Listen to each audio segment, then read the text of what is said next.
Hello, golfers! Welcome to Golf in the Cosmos, episode number 37. I'm Kevin Robowski, and here we talk all things 0’Grady and Morad. So today's topic and video will cover hip turn, which is a little bit controversial, a little bit nuanced, and a little bit subjective, depending on the teacher. And even within the Morad system, over time, Mac's ideas on hip turn have changed, and we'll review some of those ideas a little bit later and through the video itself. First, I want to share a little story. I caddied for Mac in 2 Sony Open tournaments on the PGA Tour, Waialae Country Club here in Hawaii, and both were very different experiences. The first one not being a very pleasant one. And so it's kind of fun to reminisce and kind of tell these stories and kind of go into detail about, Mac's, kind of quirky personality, some of his idiosyncrasies, and also not to be critical. But basically, we're all complicated human beings, and Mac being such a unique figure in the world of golf, we those that have been touched by him have a lot of stories to tell. So Mac in the 90s was in the decade of the 90s, he was struggling with his back, and he ended up having a fusion surgery, which helped him in his golf immensely. But before that, he was really struggling. And he would get into a few tour events a year just based on his past champion status on the PGA Tour. And he would come to Hawaii and do the qualifying and do the Monday qualifying. But occasionally, he would still get in as an alternate. And oftentimes, this was very last minute. So one year he got into the as an alternate, and this is in the mid-90s. I can't remember the year exactly, maybe 97. And he wanted me to caddy for him. And I knew this was going to be a challenge because I've heard all the stories about how difficult it was caddying for Mac being very demanding on the caddies in general. And I certainly don't know tour caddy etiquette. As a club professional, I was limited to sort of, national club championships. I did play a Sony Open myself, but as far as caddying, it's a rather complicated job, especially, knowing what each player likes. So I knew this was going to be, a challenge. But Mac assured me that it was going to be fine, no worries, and we went through the practice round and we had a nice time.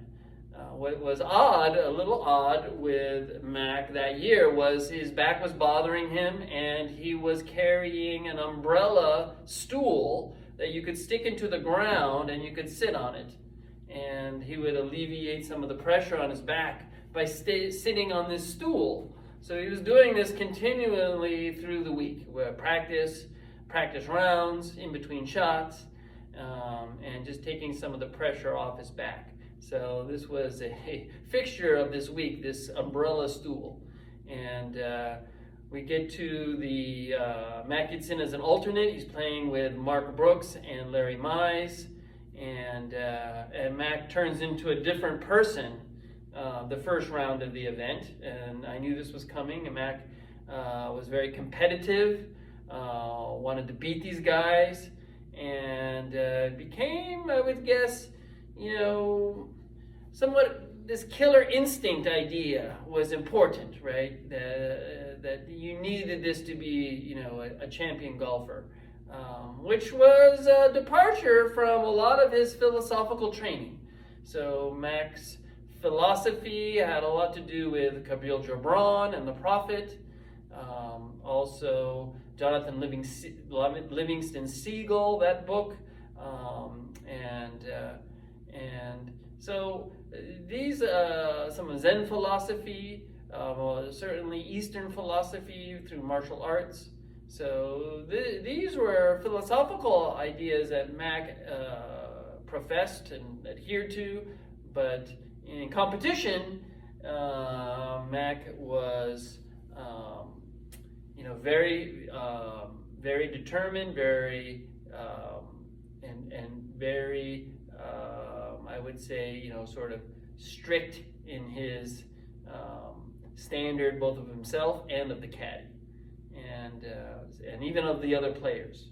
So an example of this is this idea of hopscotching the line. So in Mac's background, growing up as a caddy, he probably was put through the ringer about good etiquette, and especially old school good etiquette, and this involves not reaching across a player's line to finish a putt, or even really walking across a person's line of sight.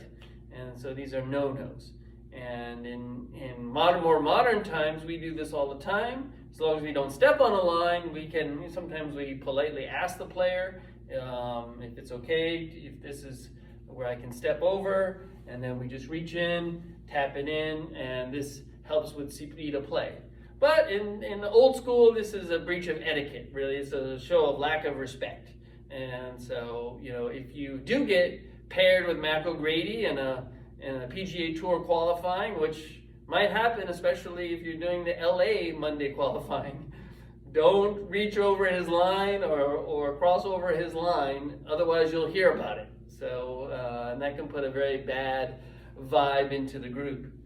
And so I was a victim of this myself as caddying for Mac. We started on YLI number 1, which is the Sony Open number 10, short par 4. Mac gets off to a decent start, and we're on our way. Everything is fine until we get to the 4th hole, which is the Sony Open 13. Par 5, it plays a par 5 back then. It's a par 4 now. Mac had reached the green, or the apron of the green, in 2, and on the left side. So we have the green, we have the left apron, Mac is sitting on the stool, and behind Mac is the bunker. And so I was looking to put Mac's bag on the back of the green, which is the exit towards the next tee box. And yet now I'm faced with a situation where I'm going to have to cross his at least line of sight. Right now, Mac's ball is not on the green. I'm not going to step on his line, and I'm not going to even step over his ball. I'm simply going to step between his ball and himself sitting on the stool, because behind Mac is a bunker, and then I would have to walk all the way around this bunker otherwise, which would be very odd. But of course, I know this is a precarious situation. I know Mac's standard of etiquette, and so I've got to be careful. And so I try to make eye contact with Mac, like, I'm gonna, step here. But he was reading his putt from the stool and was not looking towards me, even though I was kind of gesturing. And so I tried to make a quick run for it and just, hop through the line of his sight and go to the back of the green, put the bag down, and get the towel out, get ready. And of course, Mac, got very upset, very angry, and it became quite noticeable. The other caddies were, feeling sympathetic for me, but Mac was upset that I walked across his line of sight, and this breached his code of etiquette. Of course, we had not talked about these things, and of course, I was somewhat ready for the worst to happen, so it didn't quite surprise me. But he gave me a good talking to for about a hole and a half about this, and put a real negative, sort of energy or vibe into the group. Mac then played pissed off, basically. Played in an angry state of mind and wouldn't talk to me pretty much for the next 9 holes. So it wasn't a very pleasant experience. Of course, when we get to the back nine, finishing on one of the holes. It's wildlight number 15, so we played the Sony Open back nine first. We're coming around to the wildlight back nine back, or the Sony Open front nine to hole number 6, so a few holes to play. Number 6 is a difficult par 4, long, wind blows left to right, and Mac hit a good drive that had bounced into the right rough. So he's again, pissed off about this. And when we walked up and he saw the ball, he basically took the umbrella stool and he just impaled it into the ground, seeing how the ball had rolled into the rough. And of course, I knew, basically what to do in terms of, he did his own yardages, and I basically had the bag ready next to him. He picks a club and I move out of the way. So we went through this process, and Mac was at address, ready to hit the shot, and had basically stopped in the middle of his sort of waggling process, and he looks up at me and says, "Aren't you going to move that umbrella?" And I said, "Oh, okay, sure. I'll make an umbrella," right? Pick it up out of the ground and got it out of the way. And Mac just looked at me, shook his head, went back to address, and hit the shot. And hit a nice shot, going towards the middle of the green. Wind was up there. It's kind of sheltered at the fairway, but the wind up at the green is a little stronger. Ball bounced next to the green and went in the bunker. And then, Mac just, slams down the club. "You see what you made me do, Kevin? If you had moved that stool, that umbrella earlier, my ball wouldn't have caught that wind and I'd be on the green." And so, again, this is the mindset of the player sometimes. So I'm probably not the only caddy that has to, get the brunt of these kinds of frustrations. And but yeah, this was the experience. So again, long day. Mac maybe grinds out 1 over, something like that. It's a windy day. It was a tough day. Next day was much of the same in terms of not being very pleasant. Mac playing in an angry state of mind, trying to probably find some of that energy through anger, right? And that's an odd way to approach it. But, got through it and come to the final hole of the tournament. And so the second day we had teed off Sony Open number 1, finishing on Sony Open number 18, which is wildlight number 9. Dog leg left, par 5. Mac's about, I would say, 3 over par. We were going to miss the cut. Mac hits the ball into the left bunker off the tee. So bunker's guarding the fairway at the dog leg. And then went for it in 2, hit maybe I want to say 3 iron or 2 iron out of the fairway bunker, and came up just short in the front left rough, kind of near the grandstands a little bit. And finally I was walking with some relief that we're almost done. The tension was very, very thick in that whole experience. Just basically, feeling like you're walking on eggshells with Mac. Tried not to get him any more angry. And it suddenly struck me as I look on the leaderboard on 18th hole. This was a particularly windy year that year with the trade winds. And I noticed that 1 over was the cut. And it suddenly dawned on me that if Mac chipped in, he would make an eagle 3 and shoot 1 over. And here I was, counting on this, having the weekend off, not having to go through 2 more days of this torture, which I'm doing for free. The chickens come home to roost. Mac, obviously helped me a lot with my golf instruction and getting, I got his tutelage for free. And now giving back, I'm caddying for him for free. And this is an arduous experience for sure. But I realized that if Mac chipped in, we would make the cut. And all of a sudden, I was just sprung with this feeling that he's going to make it. And so, pulls off the lob wedge, does a waggle, walks it off, comes back, goes through the routine, hits a nice chip, landing spot, ball bounces perfectly, rolling towards the hole, 3 feet from the hole, it's in. My heart just sunk into my chest. I'm going, oh my God, I've got to do this again tomorrow. And it lived out. So Mac made birdie, missed the cut by 1, and didn't speak to me for a long time after that. This is the experience through Mac. So, and I'm not the only one.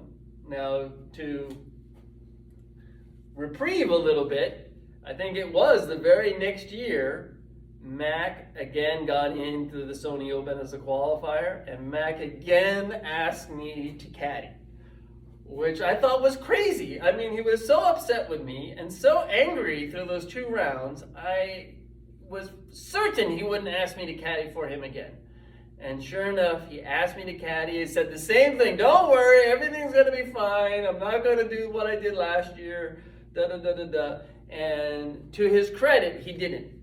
So it was a much more pleasant experience the second round. I wouldn't say it's exactly enjoyable, but he was much more professional and respectful. And although there wasn't a lot of talking, and I think he still had that killer instinct idea, there was far less anger. And in fact, on the final hole of that event, which was the 32nd hole, actually Mac withdrew. I take this back. Mac withdrew in the second round because of back problems. And actually, the first round he had a nice round going, 1 under par until the last hole, par 5, different par 5. This is finishing at Wildlight 18, Sony number 9, and he's lining up a 6-foot putt, and he asked me to read it, which came out in left field. And he didn't ask me for any advice ever. And now he's calling me in to help him read the 6-foot birdie putt on the last hole. He asked me, what do I think about the break? And I looked, I was a teaching pro there at YLI, so it looked straight. I told him it's dead straight. And he putted it dead straight, and it went in. And he finished 2 under, and he was actually, I think, somewhat satisfied with that. And he thanked me for the read, and he said he read it outside right. And so, that was very nice to get a little credit for that. And so wasn't awful at all, the second experience. The second day, though, Max showed up at the course, and his back was sore, and we didn't play. So he withdrew in the second round. And later, he got the fusion surgery for his back, and then he was much better. So that's my story for the week. Let's get into the topic, hip turn. So today's video, Max talking about hip turn, a little bit about the Homer Kelly ideas, one of which is at address, set up square, and pre-turn the hip at address out of the way. And what this does is it also gives you some space for the right elbow so it can get back in front of the body. What happens with open stance and sometimes limited hip turn is you can get the right elbow to collide with the right hip in the downswing. And so you get this axis collision. And so Homer Kelly was greatly against this. So you can, there's three ways to avoid this collision. One is set up square at address and simply turn the right hip back. Number 2 is you can pre-turn your right hip at address, get it out of the way to start, and then go ahead and turn back. Third thing is to drop your right foot back in a closed stance, and again, turn back. These 3 things help get the right hip out of the way, give space for the elbow to travel back down in front of the hip, right? right? And so this is, you know, an important aspect of the release, the delivery, right? So from this angle, I'm going to start off, and we'll start off square, and I'm going to just simply turn my right hip back, right, and then come right back in front. The right elbow travels in front of the right hip in the downswing, and then you can release the club, right? So what the collision will look like is sometimes golfers won't turn their hip.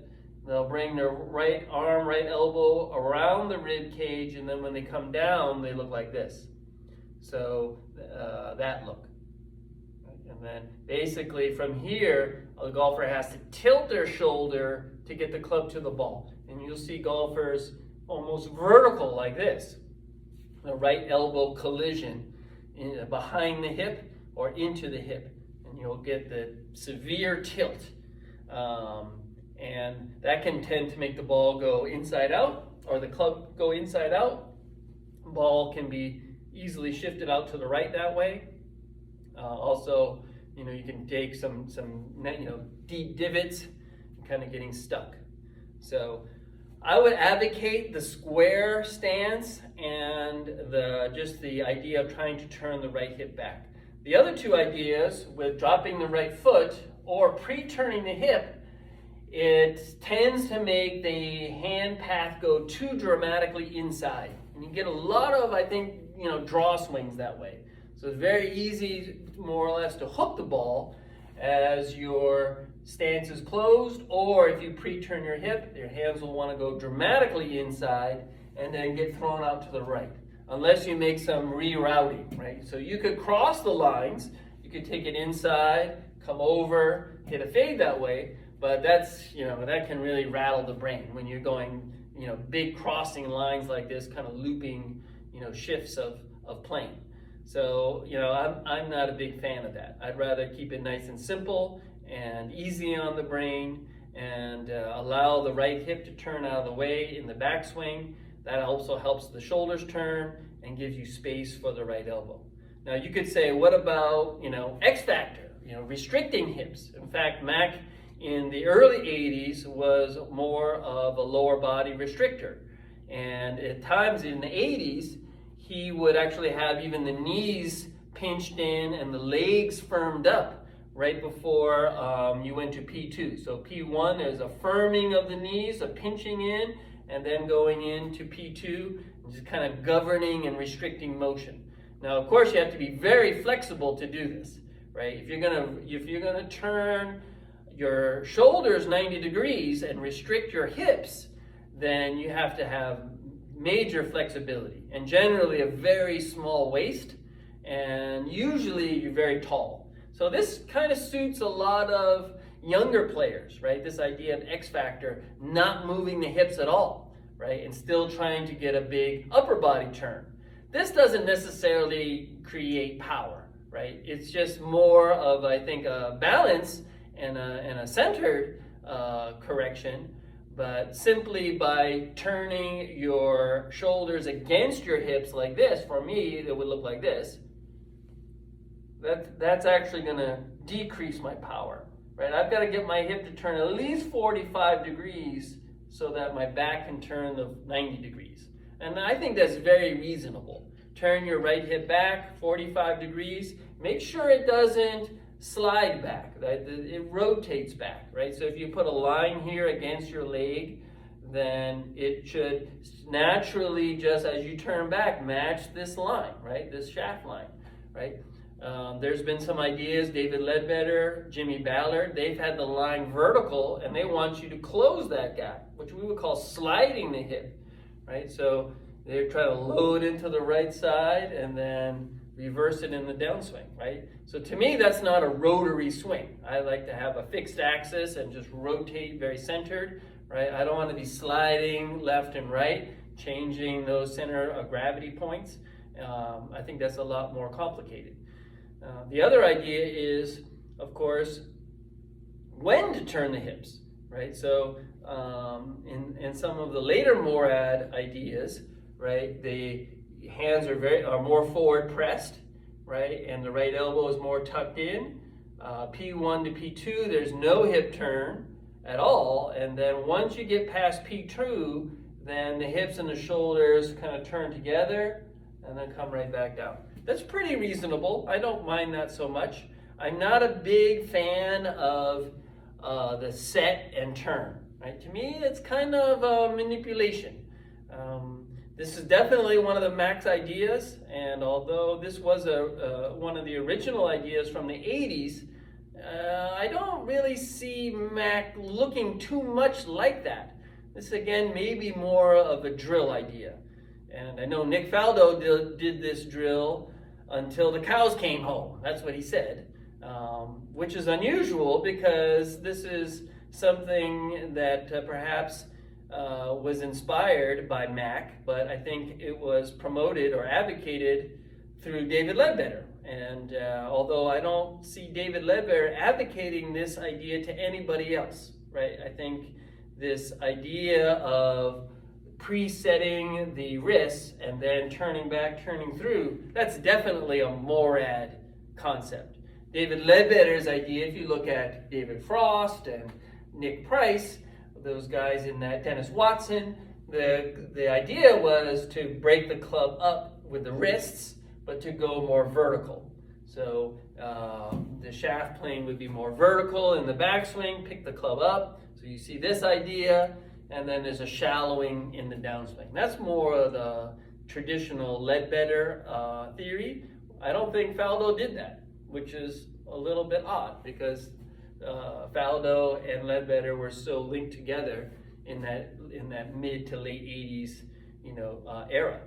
But what I like is more what I see in 87, which is the hand path. So I described this before, and Mac actually had never told me to set the wrist and then turn. Mac's ideas with me, especially in the early 90s, was simply hand path. So the path of the hands go inside and the club stays outside. So if the club head went inside and the hands go outside, rotating like this, that's a no-no. So the idea was low hands, right, a little vertical hinge, and then the path of the hands follow the turning of the shoulders. And your hips and shoulders are working more in unison right from the get-go. So address, left knee, hips, shoulders, arms, club, everything is working together. The path of the hands is going towards my right hip, right? So going on an arc, a curve, right? And I still have a slight forward press at address, but by cocking the wrist more upwards, it's not going to be as pronounced. And my P2 position is going to be slightly outside my right thigh, just by having low hands and turning. Right? So I'm not doing any wrist manipulation, no conscious set of the wrist. The conscious set of the wrist is upward at address. So the low hands presets the wrist, right? Also helps round the back, right? And I get those full stretch of the trapezius muscles. My hand path goes in, my left shoulder goes down, shaft gets a little vertical, right? And then hinges up down the line. Dorsiflexion, so cupping of the wrist. So this is another interesting topic.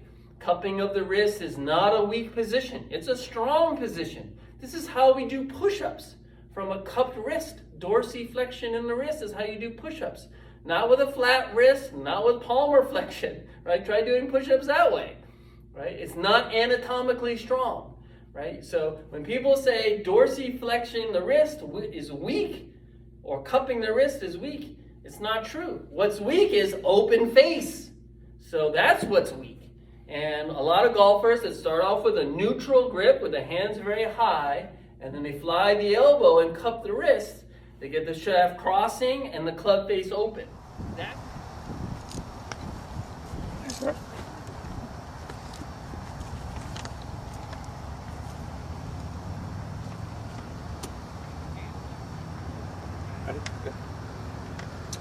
Homer Kelly said that you have to make sure that you clear the hip in the backswing and you got to clear the downswing. You guys want to comment what that means? What did Kelly mean by that? You have to pivot the hips or rotate get the it out hips of the back way. and through. You got to get it out of the way. Why? It'd say you have axis tilt collision. The right arm, but it'll hit the rib cage and it'll start going around. If I sit up here like this, and I go this way, no way my hands can go in. They got to go down, then they got to come around, right? So that's why he mentioned about the right hip. The right hip's got to get out of the way. So what he also said, you could pre-turn your hips right away. Now you have the freedom to go right around the rib cage. Now that's clear. So you either pre-turn the hips out of the way like this at a dress, or you can set up this way, here, take it inside, go right up, no problem. Right? Or secondly, now to really see it, stand back here, take a look here. Okay. So my hips in the center here like this. Now if I keep my hip right there like this, look at this is gonna, my hands will start going more down the line that way. If I turn my hips right away in the backswing, watch my right elbow, look how I can go like this.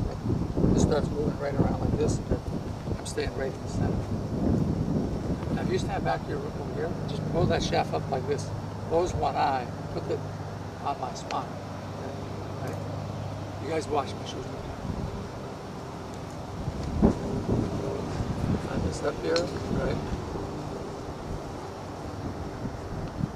See how my right shoulder comes right to that point? Okay. Find this up again. Right? So if I clear the right hip right away, I can close my stance. Now look at it's free to come around, no problem, right? If I go this way, now look at it. It's forcing you to get more linear. Okay? Right, so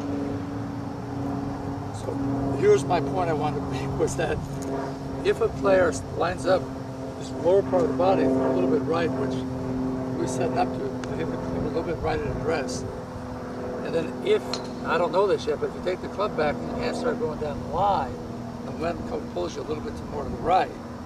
Now what happens is if you move the weight to the right, now the moment you start your downswing, you start going like this, you'll transfer your weight, but you transfer it back to the center. And then the right elbow, if the right elbow comes back, spaces, then it comes back close to the body, it's going to collide into the right side again. So to keep the hand speed coming down, a lot of people, if I straighten my right elbow out from here and collides, if I straighten it out like this, it'll come around that way. So to make it come down the plane like this, they'll tilt their body sideways. The problem with that, it raises the shoulders up, the shoulders are more closed, and everything's thrown off more to the right. Stephen Allen's picture, and Brad showed me in one of his software programs, I don't know who it was or something. Stephen Allen he's at the top of the swing, Australian touring pro, the brush point, the left arm against the chest, at the dress, it's here. It goes way up to the top, and you get the top of the swing. But then if the right elbow comes like this, look at it, it stays all the way up like that. So the person starts coming down like this. Look how high that's off the ground. See this number 4 pressure point Kelly talked about? It stays right there. It goes like that. So if this collides right away, the only way they get those hands to come down is they'll bend over sideways. You see this 90-degree angle. See? That's why it's crucial that if you set up at a dress, you turn, you get your right hip out of the way, then right away in the downswing, your weight starts transferring. Weight starts transferring. Look, I got the freedom to get my elbow come all the way back and down here like this. But you got to get your weight COGs left. This part's got to get left. So the other thing is you can actually set up with your lofted clubs like this and such. Actually set up a little bit with your hands a little forward pressed. Right? And then you just rotate around the center. And if you want to hit a little chip shot like this with your weight a little bit left, it's over here this way. You can do that. A little punch or something. So that the ability to, once you're at the top here, if your weight stays right in the center, then you've got to get left. Boom. And as you get left, this gives the elbow freedom to come in here. Then as the elbow, left arm, it's parallel to the ground, it's still 90 degrees, but then the elbow starts to straighten out. Boom, that's where the sneeze mechanics work. So sneeze mechanics shows you over here like this, right? And then boom, then that realigns.